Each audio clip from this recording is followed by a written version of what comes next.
Hello दोस्तों, नमस्ते। आज की कहानी है बिहारी जी ने अपने बाल सफ़ेद क्यों किए। एक नगर में एक राजा रहा करते थे। उन्होंने भगवान बांके बिहारी जी का एक मंदिर बनवाया और पूजा के लिए एक पुजारी को रखा। पुजारी बड़े भाव से बांके बिहारी जी की सेवा करने लगे।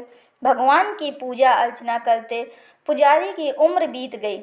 राजा रोज एक फूलों की माला सेवक के हाथ से भेजा करता था। पुजारी वह माला बांके बिहारी जी को पहना देते थे। जब राजा दर्शन करने आता तो पुजारी वह माला बिहारी जी के गले से उतार कर राजा को पहना देते थे। यह रोज का नियम था। एक दिन राजा मंदिर नहीं जा सका। उसने एक सेवक से कहा, माला लेकर मंदिर जाओ, पुजारी से कहना आज मैं नहीं आ पाऊंगा। सेवक ने जाकर माला पुजारी को दे दी और बता दिया कि आज महाराज का इंतजार ना करें। सेवक वापस आ गया। पुजारी ने माला बिहारी जी को पहना दी। फिर उन्हें विचार आया कि आज तक मैं अपने बिहारी जी की चढ़ी माला राजा को ही पहनाता रहा। कभी ये सौभाग्य मुझे नहीं मिला। जीवन का कोई भरोसा नहीं, कब रूठ जाए। आज मेरे प्रभु ने मुझ पर बड़ी कृपा की है। राजा आज नहीं आएंगे तो क्यों ना माला मैं पहन लूं। यह सोचकर पुजारी ने बिहारी जी के गले से माला उतार कर स्वयं पहन ली। इतने में सेवक आया और उसने बताया कि राजा की सवारी बस मंदिर में पहुंचने ही वाली है। यह सुनकर पुजारी कांप गए। उन्होंने सोचा, अगर राजा ने माला मेरे गले में देख ली तो मुझ पर बहुत क्रोधित होंगे। इस डर से उन्होंने अपने गले से माला उतार कर बिहारी जी को फिर से पहना दी। जैसे ही राजा दर्शन को आए तो पुजारी ने नियम के अनुसार फिर से वह माला उतार कर राजा के गले में पहना दी।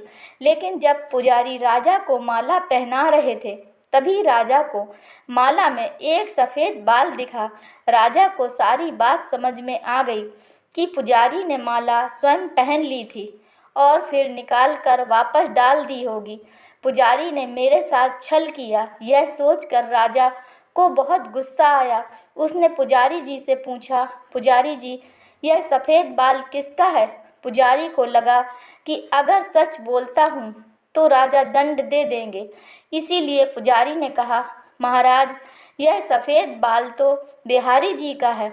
अब तो राजा गुस्से से लाल हो गया कि ये पुजारी झूठ पर झूठ बोले जा रहा है। भला बिहारी जी के बाल भी कहीं सफ़ेद होते हैं। राजा ने कहा, पुजारी, अगर यह सफ़ेद बाल बिहारी जी का है तो सुबह श्रृंगार के समय मैं आऊँगा और देखूँगा कि बिहारी जी के बाल सफ़ेद हैं या काले। अगर बिहारी जी के बाल काले निकले तो आपको फांसी हो जाएगी। राजा हुक्म सुनकर चला गया। अब पुजारी रोकर बिहारी जी से विनती करने लगे, प्रभु, मैं जानता हूँ आपके सम्मुख मैंने झूठ बोलने का अपराध किया है। अपने गले में डाली माला पुनः आपको पहना दी। आपकी सेवा करते करते वृद्ध हो गया। यह लालसा ही रही कि कभी आपको चढ़ी माला पहनने का सौभाग्य मिले। इसी लोभ में यह सब अपराध हुआ। मेरे ठाकुर जी, पहली बार यह लोभ हुआ और ऐसी विपत्ति आ पड़ी है। मेरे नाथ, अब नहीं होगा ऐसा अपराध। अब आप ही बचाइए, नहीं तो कल सुबह मुझे फांसी पर चढ़ा दिया जाएगा। पुजारी सारी रात रोते रहे। सुबह होते ही राजा मंदिर में आ गया। उसने कहा कि आज प्रभु का श्रृंगार वह स्वयं करेगा। इतना कहकर राजा ने जैसे ही मुकुट हटाया तो हैरान रह गया। बिहारी जी के सारे बाल सफ़ेद थे। राजा को लगा पुजारी ने जान बचाने के लिए बिहारी जी के बाल रंग दिए होंगे।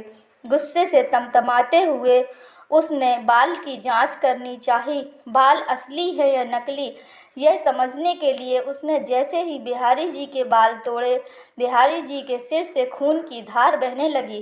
राजा ने प्रभु के चरण पकड़ लिए और क्षमा मांगने लगा। बिहारी जी की मूर्ति से आवाज़ आई, राजा, तुमने आज तक मुझे केवल मूर्ति ही समझा, इसीलिए आज से मैं तुम्हारे लिए मूर्ति ही हूँ। पुजारी जी ने मुझे साक्षात भगवान समझते हैं। उनकी श्रद्धा की लाज रखने के लिए आज मुझे अपने बाल सफ़ेद करने पड़े। व रक्त की धार भी बहानी पड़ी। मानो तो देव, नहीं तो पत्थर, श्रद्धा हो तो पत्थरों में भगवान है और वह सब प्राण होकर भक्त से मिलने आ जाते हैं। दोस्तों, अगर यह कहानी आपको पसंद आई है तो कृपया लाइक कीजिए, शेयर कीजिए और अगर चैनल पर नए हैं तो कृपया चैनल को सब्सक्राइब कीजिए। धन्यवाद।